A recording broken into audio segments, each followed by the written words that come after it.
Kids कहानियां।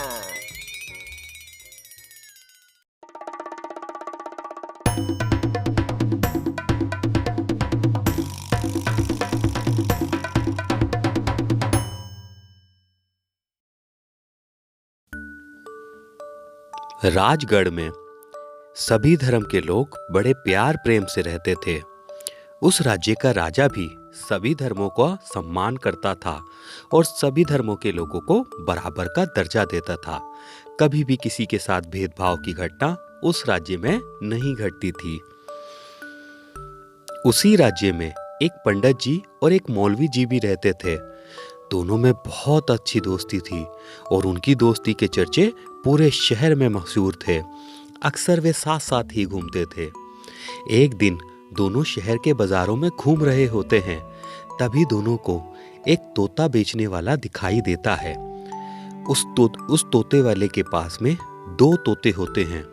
दोनों दोस्त उस तोते को खरीद लेते हैं और एक तोता अपने पास मौलवी जी रख लेते हैं और एक तोता अपने पास पंडित जी रख लेते हैं और दोनों तोतों को लेकर के वे अपने अपने घर चले जाते हैं और खुला अपने घर के मैदानों पर छोड़ देते हैं।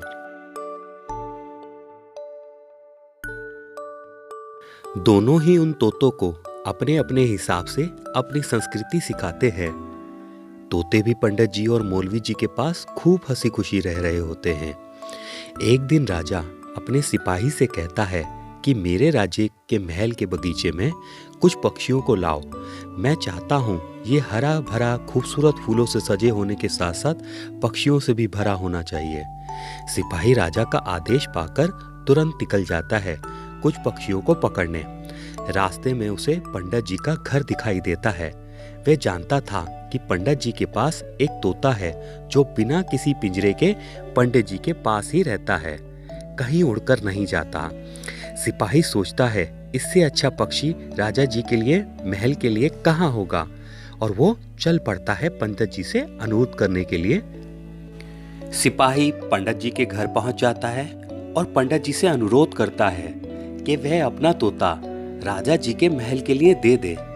पंडित जी कुछ सोचते हैं और उसके बाद कहते हैं ठीक है, आप ये तोता ले जाएं, मगर ध्यान रहे कि मैं इसका बहुत अच्छे से ख्याल रखता हूँ। आप भी इसके ख्याल अच्छे से रखिएगा, कोई कोताही ना बरतिएगा। सिपाही पंडित जी की आश्वासन देता है और तोते को लेकर चला जाता है राजा के महल। अगले दिन सुबह सुबह राजा जी के महल के बाहर से श्रीमद् भागवत गीता के श्लोकों की आवाज आ रही होती है। राजा ये आवाज सुनकर हैरान हो जाते हैं और सीधा आवाज की तरफ चल पड़ते हैं। जब राजा बगीचे में पहुंचते हैं तो देखकर दंग रह जाते हैं कि एक पेड़ की एक टहनी पर तोता गीता के श्लोक पढ़ रहा होता है। राजा उसकी मधुर आवाज में गीता के श्लोकों में डूब जाते हैं और हर रोज उस तोते की आवाज को सुनने के लिए महल से सीधा बगीचे में आने लगते हैं।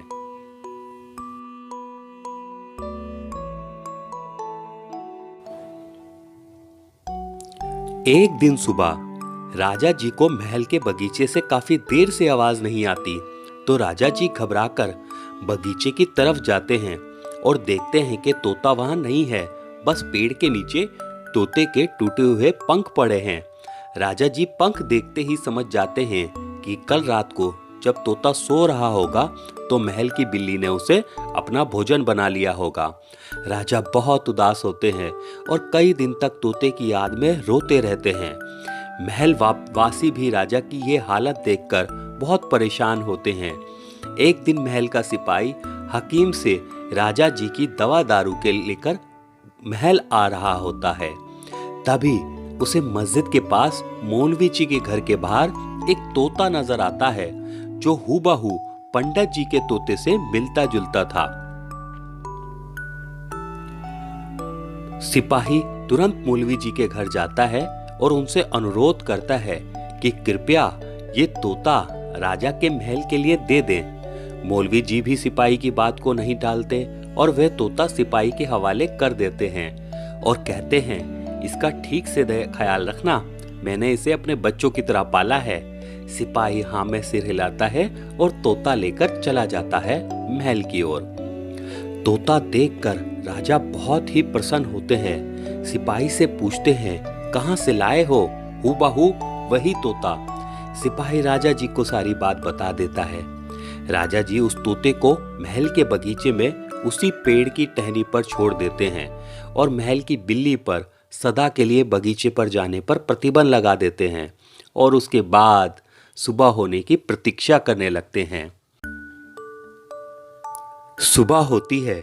राजा जी को फिर से बगीचे से एक मधुर आवाज सुनाई देती है, मगर इस बार श्रीमद् भागवत गीता के श्लोकों की जगह कुरान की आयतें सुनाई दे रही होती हैं। राजा बड़े हैरान होते हैं। वे बगीचे की तरफ जाते हैं और देखते हैं कि तोता ही कुरान की आयतें पढ़ रहा होता है। राजा ये सब माजरा देखकर बहुत हैरान हो जाते हैं और थोड़ी ही देर में सब कुछ समझकर मुस्कुराते हुए मन ही मन कहते हैं, जैसा देश वैसा भेष।